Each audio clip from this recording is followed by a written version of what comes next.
So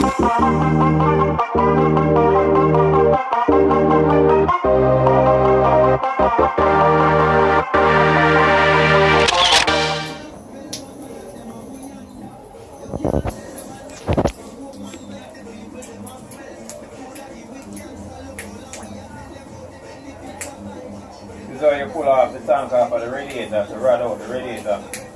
You have to burn out the whole stud out of it. Burn it out, but don't burn the copper. Okay, if you burn the copper, you mash up the radiator. And you cannot heat it too much because it will separate the tube from the header and cause it to have a lot of leak. This is exactly how you do it textbook style. You burn out the solder where the tank is joined to the header plate. So you can remove the tank. When the tank is removed, then the radiator itself the tank will be separated from the radiator itself. Not everybody knows how to do this because a lot of these youth them go to the radiator shop and say they know how to do radiator. And before them can pull off one tank, them say them a radiator man. This is the old school radiator. Every radiator that come into a shop back in the days, this process would have to be done if you're doing a Rodout. Some of the things what I do with them, I pull the tank. It have a steam leak. In this case, this radiator. Customer come in, he did have leak, but he also requested that the radiator be rotted out. So we're doing him a 2-for-1. So he ended up saving money. He paid for the Rodout, he not paid for the leak repair because when we rod it out, we have to clean back the steam and fix whatever leaks created or was there before. So that's a part of the process. The work can be very simple if you apply the right technique to it. It can be fun and creative if you do things the right way. You have some radiator man who just sawed out the seam without removing the tank, not knowing that dirt already affect part of the seam. So what happens, that seam dirt going to cause it to leak somewhere else very soon. Customer going to come back 6 months from now with another leak in the seam and say, guess what? We just fixed the radiator to me 6 months ago. So it'll leak again so quick. Customer going to say this is what we do now. That's not impressive at all. You do what you do. Do it properly. So YouTube followers, understand say the work is a passion where you have to really love and doing more about materials. Because if you love the work, you won't get your material because you're going to find a way how to do your work right in the right exact amount of material. So I just want to know if you understand. And for the customers out there, or prospective customers that are watching, I want you to realize here at Jam Radiator, the work will always be done. The best way to get the job done properly.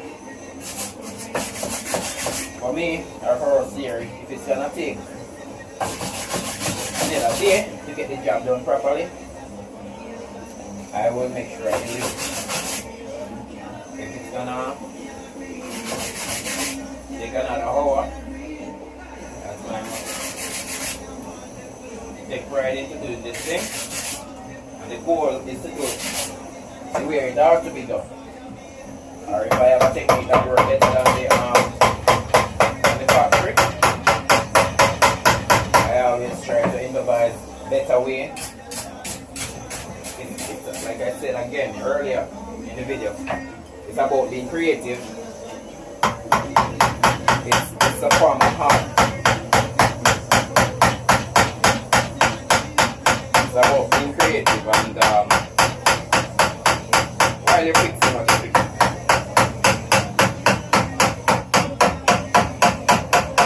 You see right now, I have to tap the tank a little bit. Because what happened, because the tank been sitting in the header for years. It's got a little stuff on now, it is separated.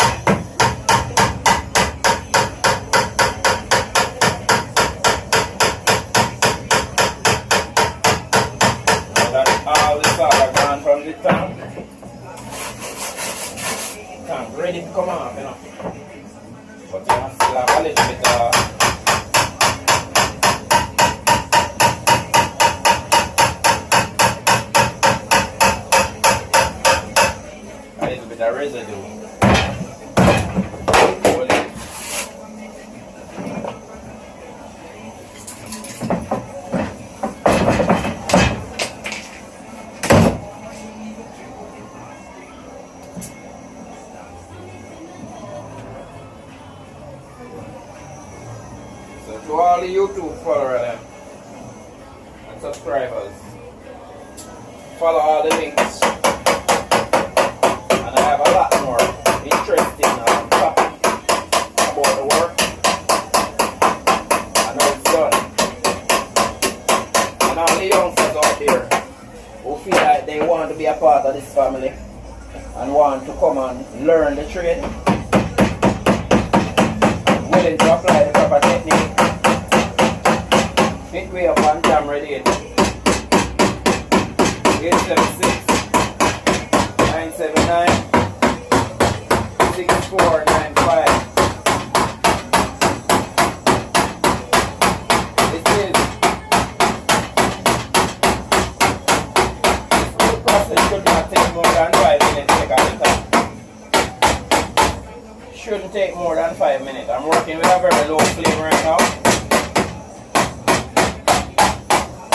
because I am talking through the video and I don't want the noise from the flame to drown out what I'm saying. But as you see here, the tank is coming off. It should come off in less than 60 seconds.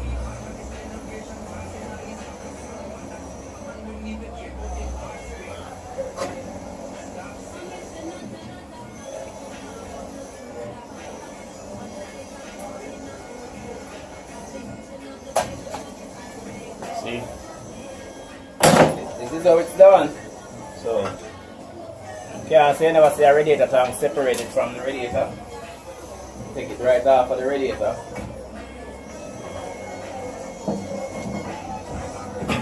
And this is how the inside of the radiator look. People, YouTube people, this is what you do now. You get the rod and you rod out the radiator. You can't do this thing short on.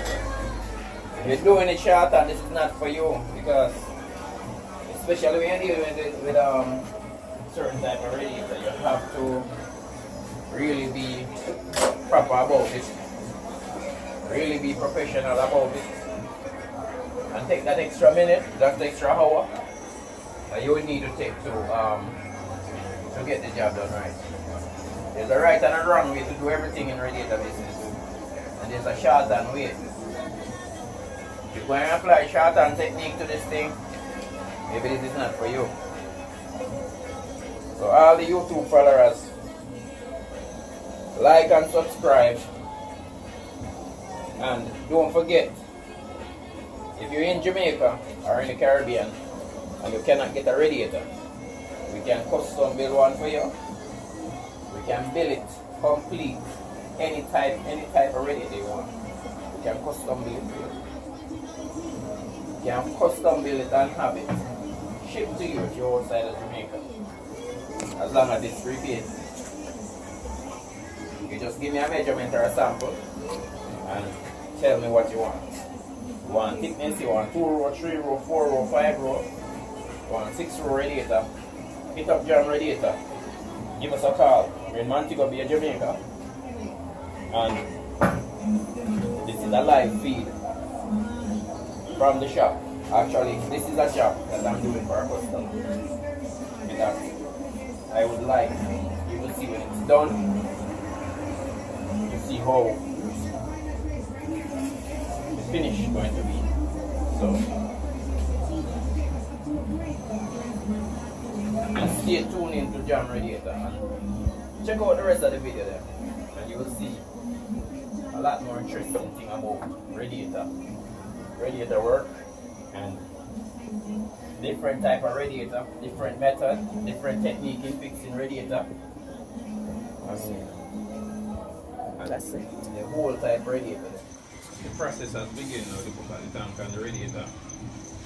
So YouTube followers is a continuance of you seeing me taking it off earlier. So now we're putting on back the tank and the radiator. So I already cleaned the tank to speed up the process of the recording, and I tin it properly. So now I'm adding the solder. You remember when I was melting it down, I'm adding back the solder in. And for it to be effectively and properly done, it will take more time to clean it, tin it, so that you can get a proper job. If you don't clean it properly, the job will not work. In other words, you do a poor job if it's not clean. The key to soldering is proper cleaning and tin. That's called preparation. If you don't prepare the surface properly for the solder is supposed to flow. That's what it's supposed to be. In other words, good old boys, me and them working together in Florida. You say if it don't run, the solder doesn't run, it's not being done, because you're supposed to put the solder down and use the torch and run the solder without any other application. That's why you clean it and prepare the surface properly. It's supposed to take less solder and just the torch can push the solder. Let it run, let it run. It's like you bring the surface back to brand new so that you can solder it properly. If you want to solder on dirt, you're going to have a miserable soldering life. Because dirt and solder don't mix. Dirt is what causes solder bloom.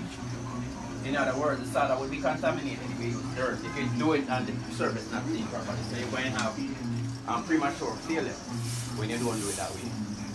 So, the key to soldering, a lot of people excited, they jump the gun by not cleaning the surface properly, or doing it the wrong way by soldering one part of the seam and don't pull the tank off and clean it properly.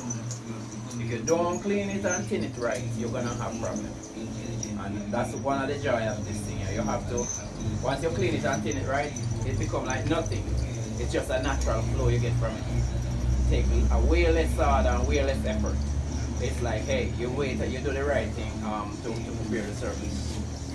So right now I'm putting back the radiator. This radiator